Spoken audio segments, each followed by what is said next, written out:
It's not a very heavy rain. We are being spat upon a little bit, but that won't get in the way of these big strapping baseball players as Detroit and Chicago will hook up yet again here at Wrigley Field this afternoon. And we've got something in common with that cold sore. We're not going away for a while. Game between the Tigers and the Cubs begins at 2:20 Michigan time, and we'll be along with you, leading you right up to game time from here on the north side of Chicago. The last time a Tiger team left Wrigley Field, they did so as world champions, and this edition of the Tigers team is hoping for just a smidge of that satisfaction. Great atmosphere here all weekend long. Hundreds of Michiganders have looped their way around Lake Michigan to take in the atmosphere, to be a part of the fun as the Tigers and Cubs have renewed acquaintance. A chance for their team to play against the Cubs, led by a guy known in these parts simply as Sammy. Sammy Sosa and the Cubs in interleague play against Detroit. Well, sometimes, especially myself, I get so locked in my game that only have one thing in my mind: just go out there and play my game the way it is, and really, I don't worry about what happens outside the field. My job is go out there and regardless, even what team it is up there, it don't make no difference. I just gotta go out there and do my job and trying to win the game. And maybe for a lot of people it is, but for myself, play in the league. I don't know those guys like you say. Only been played them one time, and hopefully I'm gonna tell today and have a great series with it. He has replaced Michael Jordan in this town as the sporting icon. Sammy Sosa in the midst of another terrific season, although there's some question about the fact that he's hitting his home runs when they really don't matter. He had one in the Cubs' loss to the Tigers on Saturday afternoon, and maybe the Tigers want to invest in a lottery ticket because perhaps their luck is changing just a bit. They've been locked in some terrific pitchers' duels all season long. They haven't won many of them, but did on Saturday afternoon.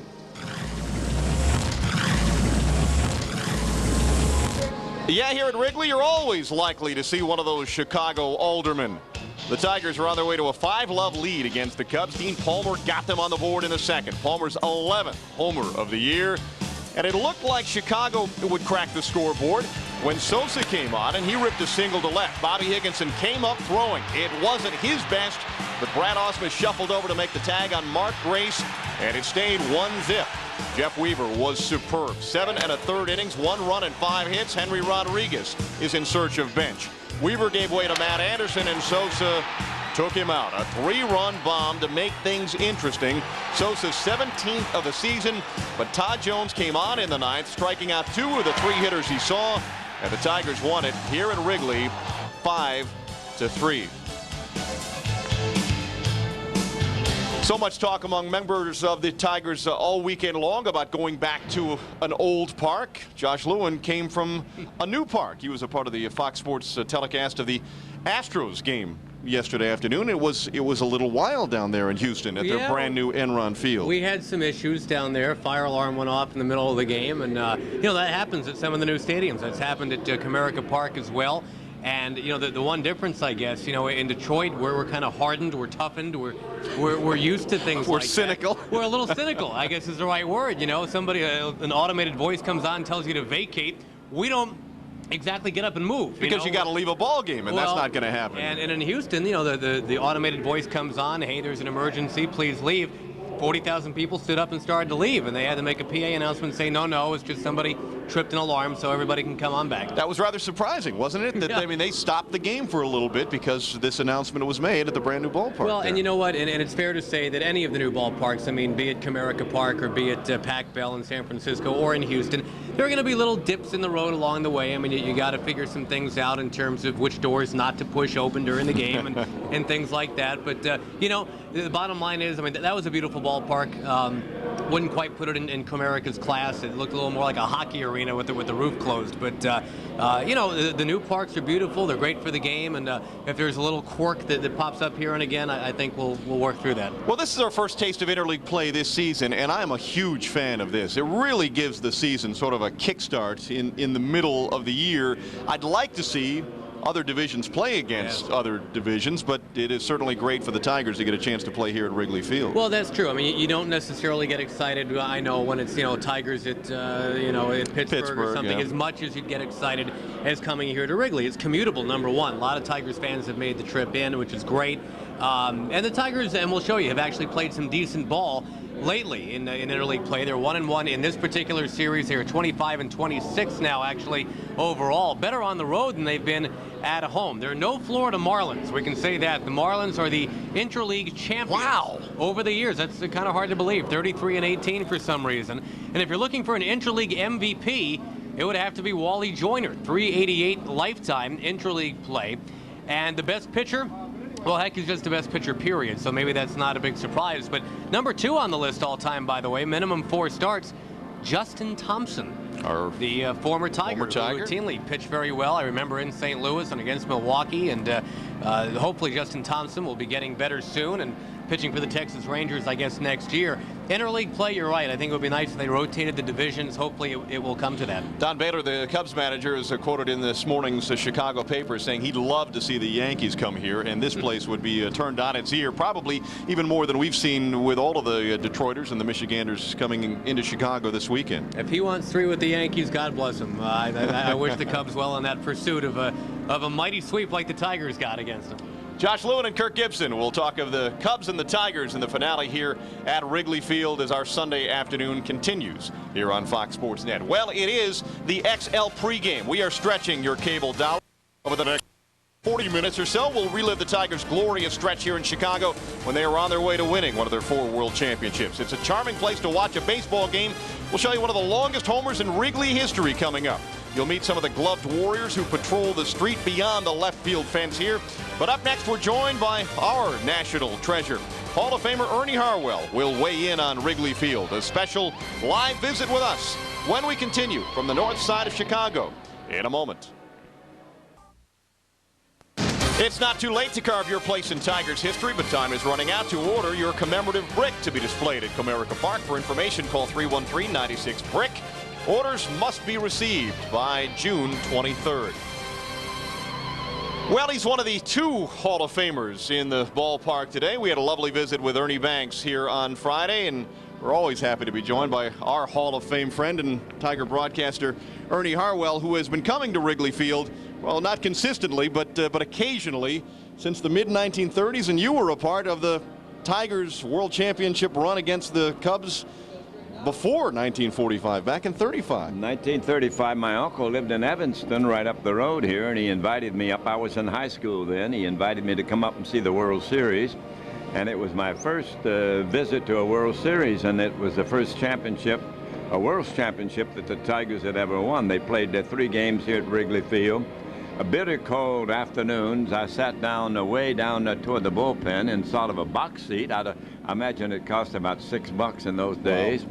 And it was great, and the Tigers and the Cubs had some great teams, and then the Tigers eventually went back to Briggs Stadium and won the 6th and final game there and beat the Cubs. Could you have ever imagined back in 1935 that you would end up with this long relationship with the Tigers many years later? No, I had no idea, John. And then later on, when I was with the Dodgers and the Giants for 6 years, I came here quite often and enjoyed Wrigley Field. In those days, they hadn't put in the Skyview boxes, so the configuration was a little bit different. We were a little closer to the field then. As a baseball traditionalist, does it still give you a special thrill to come back to a place like this? Oh, it does, and I was amazed at the way the players reacted. That was really gratifying to me to see the Tiger players and how much they loved playing in this place and the way it affected them. Because the ball players in the year 2000 can be a cynical bunch. I mean, they can be sort of, maybe jaded and really not appreciative of a place like this, but I'm kind of with you. I saw wide eyes when they walked into Wrigley Field, and I think this series was special to these guys. Well, these weren't just other games. The little boy came out in all those grown men, and that's what I like to see about this game. What about the Tigers coming back here and the whole notion of interleague play? I mentioned that you're sort of within the wool of the fabric of baseball. Is this something that's a good thing for the game? I love interleague play. I think it's good. I like to see the other league. I think it's a good experience for the players and the fans. I would like to see them altered a little bit and not let us play the same teams all the time. I think we ought to play maybe the San Francisco Giants or somebody like that once in a while and vary it. We were just talking about that. Not that many years ago, they added lights here to Wrigley Field. Were you for that or against it? Well, I was sort of against it. I love day baseball, and I wanted to keep it pristine as far as that was concerned. But I understood the economic situation there, and they had to go in there and do it. Ernie, thank you. We always appreciate your time, and now you get the chance to make that long climb up to your radio perch where you'll spend the afternoon alongside Jim Price. All right. Good luck, John. Tiger broadcaster Ernie Harwell. We've got more ahead as we continue from here at Wrigley Field. Before this series against the Cubs, the Tigers had been here, but not for 55 years. And we'll look back upon that bit of Tigers glory when we get you back to Wrigleyville in just a moment. You have to ask a Cubs fan what this sign means. We did, and it's a bit of baseball code. 11-55-92. It's been 11 years since the Cubs won their division, 55 years since they won the National League, and 92 years since they won the World Series. That's why they've worn the lovable losers tag as long as they have. Well, at the time, it was a pleasant diversion when things were not so pleasant. It was 1945, and World War II was raging on, and baseball played on amidst it all. The Tigers and the Cubs meeting for the World Championship that year. The first 3 games were played at Briggs Stadium in Detroit, the last 4 here at Wrigley Field in Chicago, and that diversion, as we now know, ended up much more pleasant for baseball fans in Detroit. All Detroit wants another kind of victory today. They're out to see the Detroit Tigers, their favorite ball team, battle the Chicago Cubs in this 42nd World Series. Let's go inside. The 1945 World Series is remembered as the last wartime fall classic. There were stars on both sides of the field. Hank Greenberg and the Prince Hal Newhouser for the Tigers, while the Cubs featured Phil Cavarretta, Stan Hack, and Andy Pavko. Even though the war ended a couple of months prior to the series, wartime travel restrictions were still in effect. The first 3 games were played in Detroit, and the following 4 were at Wrigley Field in Chicago. Game 1 in Detroit pitted Hal Newhouser for the Tigers against Hank Borowy of the Cubs. Borowy won 10 games for the Yankees during the 45 season and 11 more after being traded to the Cubs mid-season. Borowy had an easy time at the corner of Michigan and Trumbull, tossing a 6-hit shutout as the Cubs took Game 1 9-0. In Game 2, the Tigers evened the series on the strength of a 3-run homer by Hank Greenberg and the pitching of Virgil Trucks. He had been discharged from the U.S. Navy less than a week earlier. Detroit 4, Chicago 1. Right back at you in Game 3. The Cubs clawed Passout, stymied the Tigers, giving up only 1 hit, a second-inning single by Rudy York. The Cubs win it 3-1 and take a 2-1 series lead.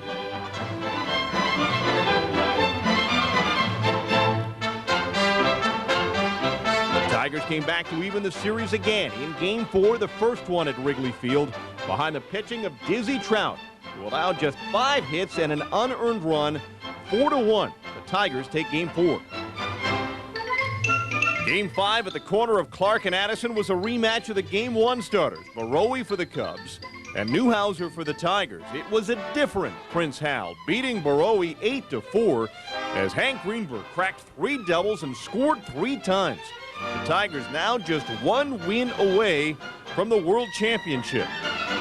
In Game 6, the Cubs led 7-3, but in the 8th, the Tigers scored 4 times to tie the game, forcing extra innings, but the Cubs won dramatically on Stan Hack's 2-out line double that skipped over Greenberg's shoulder. That led to the game-winning run, forcing Game 7. Game 7 at Wrigley was really no contest. The Tigers scored 5 runs in the first inning en route to a 9-3 victory. Newhouser threw a complete game, helping the Tigers get their 2nd World Championship and the last time a Tigers team played at the friendly confines in Chicago until this weekend. And actually, this series between the Tigers and the Cubs is the first time these two teams have met, or at least teams from Detroit and Chicago have met on this piece of real estate during the regular season since 1888. And you'll recall the Tigers won the last meeting between Detroit and Chicago 5-2 that particular day. In spite of the outcome in 1945, this remains holy ground here in Chicago. And the somewhat traveled Glen Allen Hill will always be attached to Cubs lore. We'll explain why when we continue from Wrigley Field in just a moment. The two managers in today's game were teammates in Oakland in 1976. Don Baylor was added at the end of '87 to the Twins team that beat the Tigers in the ALCS. He had .385 for Minnesota in their World Series victory over St. Louis. Rented by the Twins the next year, he was back with Oakland for his final season as a player. Well, it came from somewhere deep inside Glen Allen Hill. He is not a home run hitter per se, but it's rare that anyone has hit a home run harder than Glen Allen Hill did right here at Wrigley Field. About 3 weeks ago, Glen Allen Hill launched a shot that is believed to be the only home run ever onto one of the buildings across Waveland Avenue, on top of that building, onto its roof. And as Fox Sports Net's Eric Collins tells us, it's a hit that will be remembered around here for a while. Ever since Glen Allen Hill's historic rooftop home run, the talk of the town has been trying to figure out exactly how far the ball flew. Now, what began as ballroom banter has now made its way into the newspapers. Modern technology has gotten involved. People have brought lasers here to Wrigley Field to try and figure out how far the ball went. Well, modern technology, that stuff scares me. I'm not into it. When I want to try and figure out the riddle of the roof, all I need to do is check out the tail of the tape.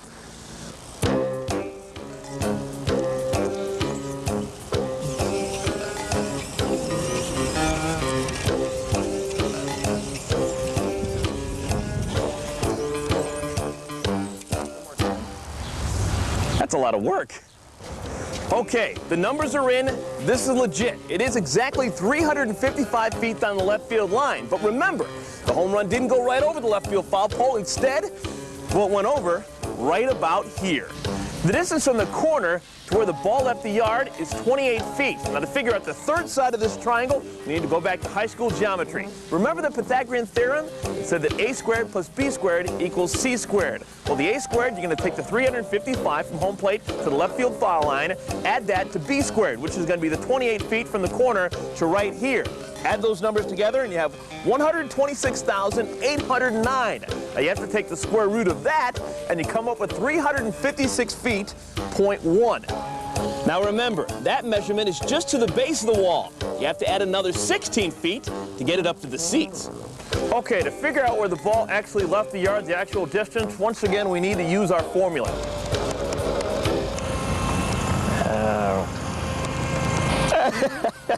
You turn it upside down, it says hello. It's 356.43 feet to where the ball left the yard. But now, we need to figure out the distance from that spot to the rooftop where the ball landed. Now for that, we have a baseball, we have some duct tape, we have my trusty tape measure, and we have a little ingenuity.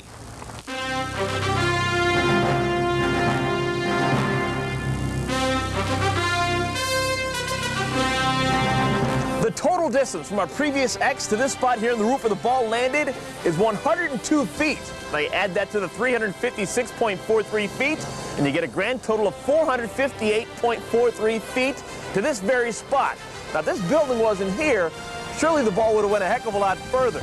That's a little bit too rich for me. To figure that one out, we're going to have to call on the expertise of two of my good friends to figure out the rest of the equation. Eric, thanks for calling me, but you know, I'm a chemistry teacher, not a real physics teacher. So you know what I did? I called up my friend at Fermilab, Scott Doddleson. I said, Scott, what are we going to do? We know this distance. We know the height of the building. We know the time. I said, I can't do this. So I threw the ball to Bo, the physics teacher here at Naperville North. And so here's what we did. Using that information, we were able to work backwards and find the horizontal velocity and the vertical velocity of the ball when it left his bat. We figured out the angle, 45 degrees, which is the ideal angle to hit a ball at if you want it to go its maximum distance. We also figured out the time of flight that the ball would have had the building not been there. Using all that information, we worked it out. We found that the extra distance would have been 46 feet. Thanks a lot, guys. Well, if you add on that extra 46 feet, and you tack it on ground level here to Glen Allen's homer, it comes out to a whopping 504.43 feet away from home plate. Now, any way you slice it, it's truly a historic home run for Glen Allen Hill. And that finally solves the riddle of the roof. Like that. I like the clear shoes better. Way out of here. Oh, my gosh. He hit it on the roof. Here's what I'm thinking. I am very concerned about the Chicago public school system if those two guys are teaching chemistry and physics within the Chicago public school system. Glen Allen Hill is an interesting case, really. Recall back in 1990, he went on the disabled list, having suffered, and this is right in the Cubs media guide, an arachnophobic nightmare.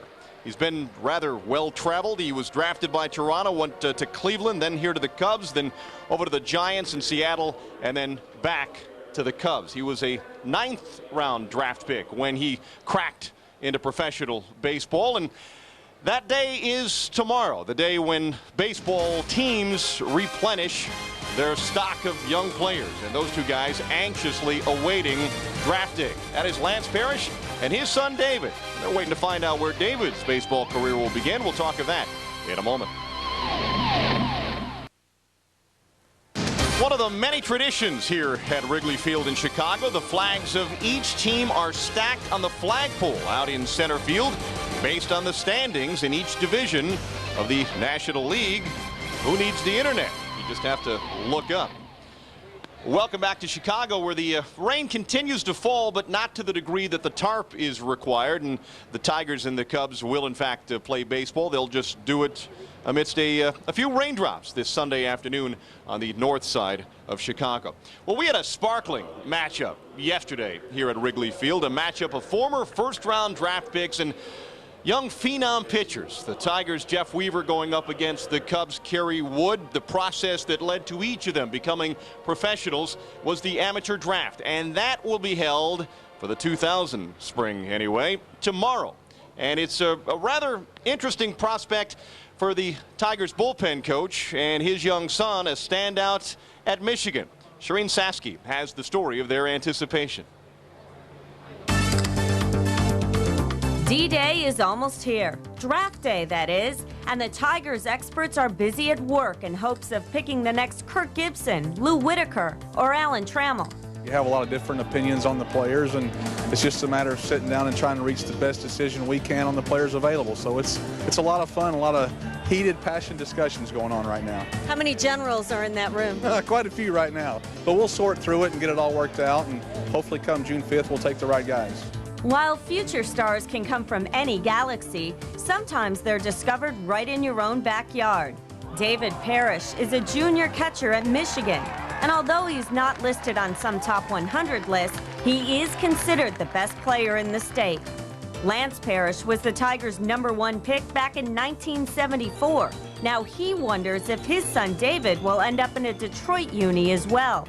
You know, they've mentioned his name a few times. He's, you know, they read the papers. He's been in the papers a couple times with his hitting streak that he had. And yeah, they've taken notice.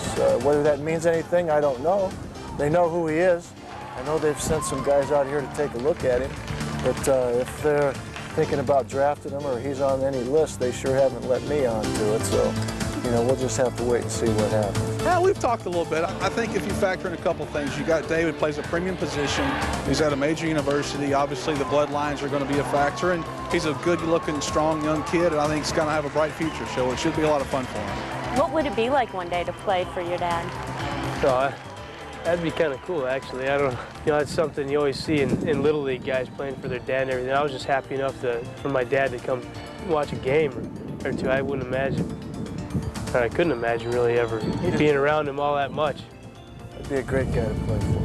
But on draft day, anything can happen, especially this year as there is no consensus #1 or #2 prospect.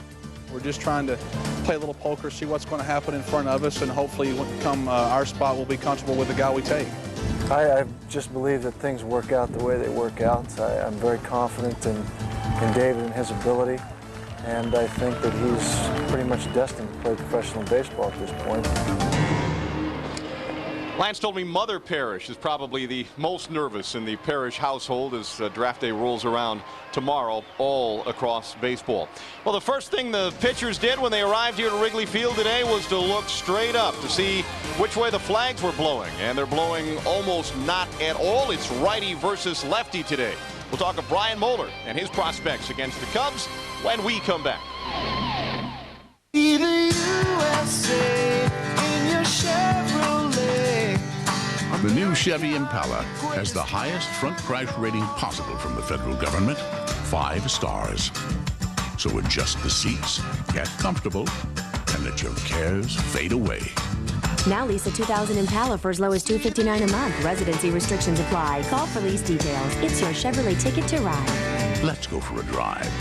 Impala.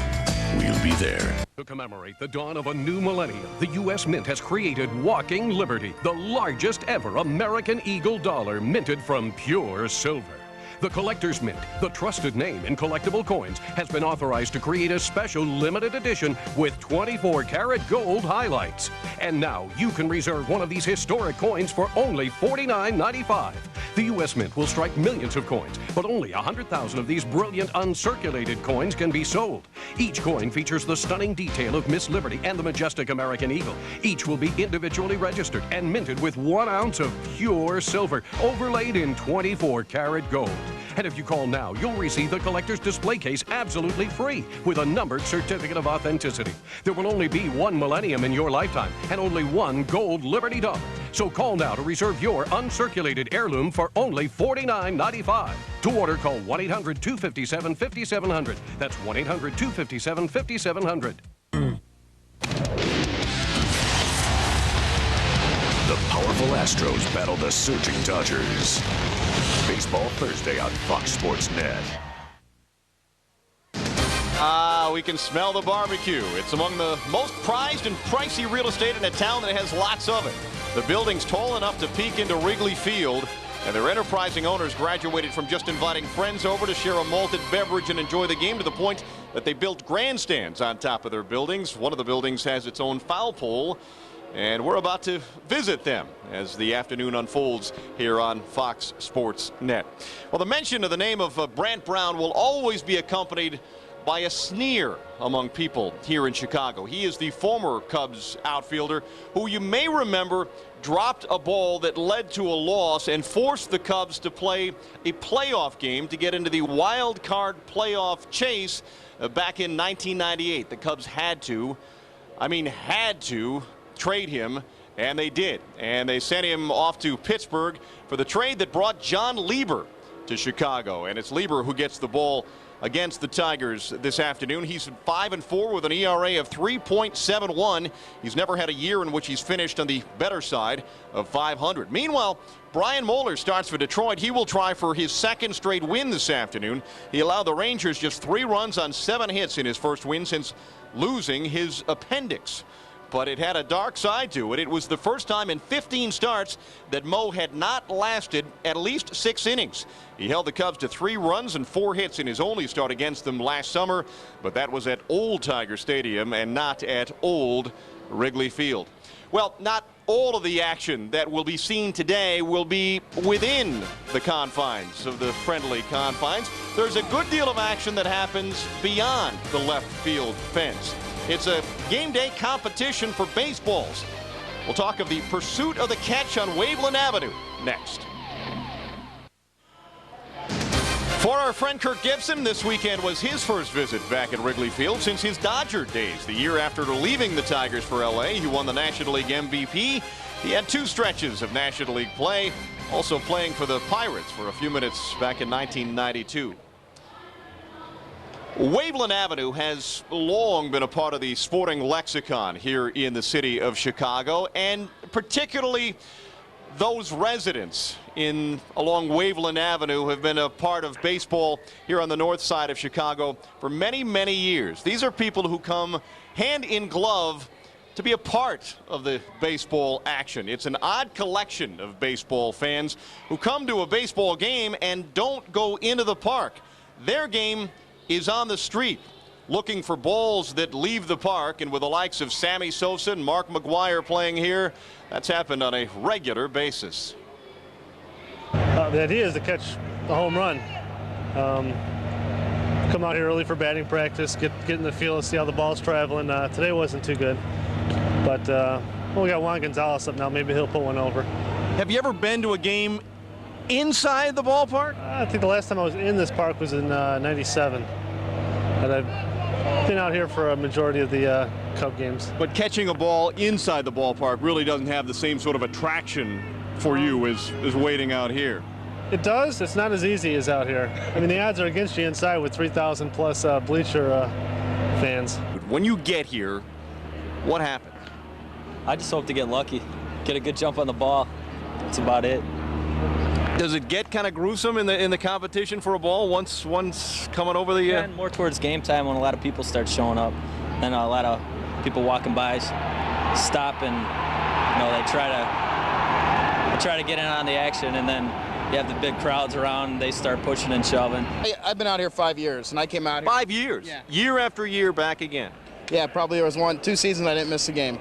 Out here in the rain, hiding in the car, under a tree, doing whatever you can do to stay dry. But I came out here and I was just catching balls. It was cool to catch a fly ball off of Mike Piazza or Andres Galarraga.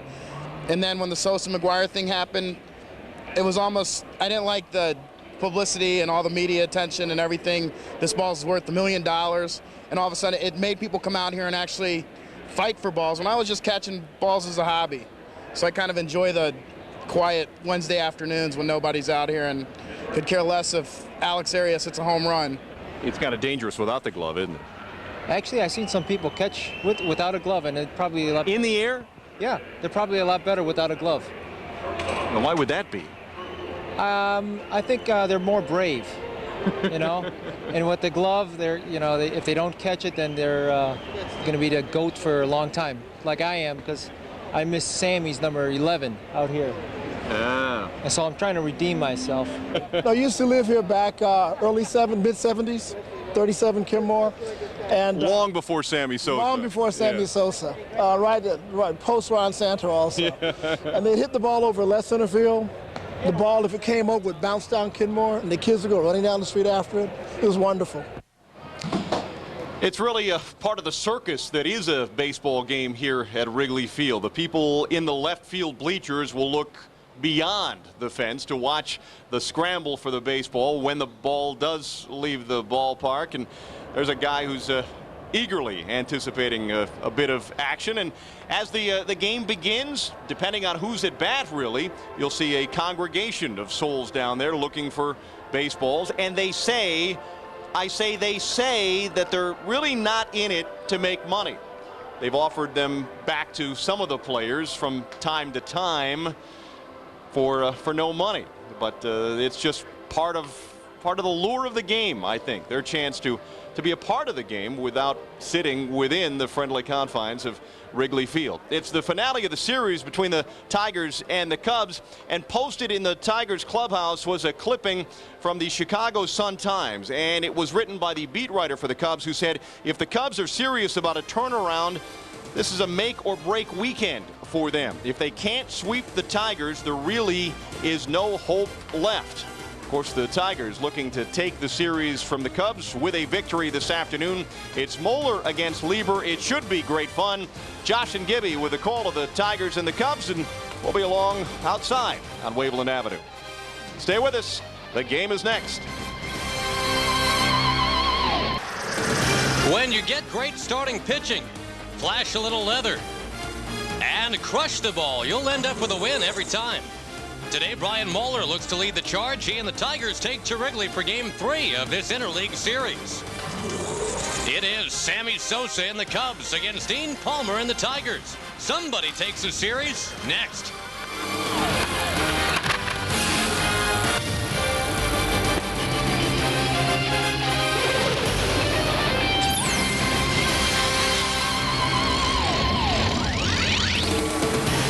Renewed rivalry, that is absolutely accurate. The Cubs and the Tigers from Wrigley Field concluding this 3-game series, and the first series here at Wrigley since the World Series back in 1945. Great to be with you from Wrigley today. Josh Lewin along with Kurt Gibson. The Tigers right now 1 win, 1 loss here at Wrigley, and boy, Damian Easley had it going on yesterday. Well, he did. Damian's had a tough start this year, been on the disabled list twice, comes back Friday, and is really starting to put up some really good numbers this year.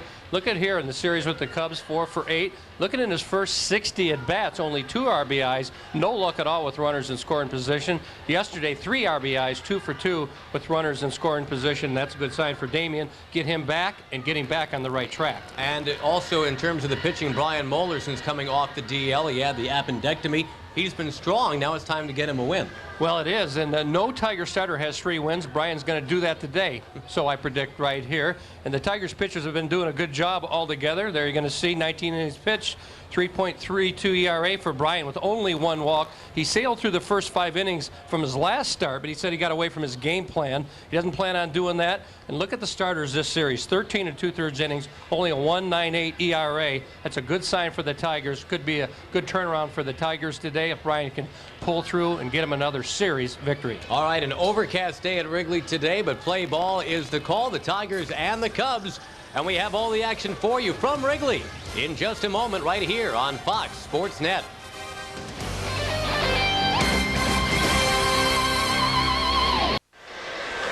Well, the first thing you do at Wrigley Field is check and see how that flag is doing. Today, it's really not doing much. The wind from the east at 7 miles an hour. 58 degrees at game time on a very overcast afternoon. There is a slight chance of rain as we get going today. And as we get going today, might as well check out that Tiger lineup. It is brought to you by Dodge. We'll show it to you right here. Brad Ausmus leads it off. He's the catcher. Robert Fick at first. He's on a 6-game hitting streak. Juan Encarnacion in center. Juan Gonzalez in right. Higginson in left. Then Dean Palmer, who blasted his 11th home run yesterday. Damian Easley at second base. Shane Halter giving Davy Cruz a rest today. Brian Moeller will be the Tiger pitcher batting 9th. And the Tigers facing John Lieber, a right-hander with a good slider. Yeah, and take a look. He works very quick, throws strikes. He lets his fielders do the work, and likes his favorite pitch really is this nasty slider. We'll see a lot of those. 6 to 7 inning pitcher. After that, gets a little loses his attention, and things can fall apart for him. But he's pitched into 7 innings or longer, 7 out of 10 overall appearances. Last time out, pitched into the 7th with a no-hitter. As a matter of fact, here's the defense behind him. Green, Augie Ojeda, Eric Young, Mark Grace in the infield, and we're underway with ball 1 outside. So says Angel Hernandez. He's your home plate ump today.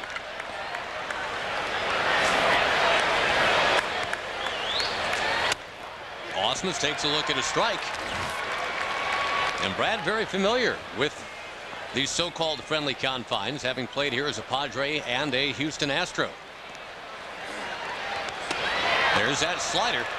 And we'll be seeing a lot of that today. It's kind of like what Jeff Weaver had for the right-handers yesterday in the Tigers' 5-3 win. John Lieber not quite as snazzy with that slider, but he throws it. Brad doesn't throw quite as hard as Jeff Weaver, but has much more experience than Weaver. Again, the slider. Ausmus down on strikes. For the first out this afternoon.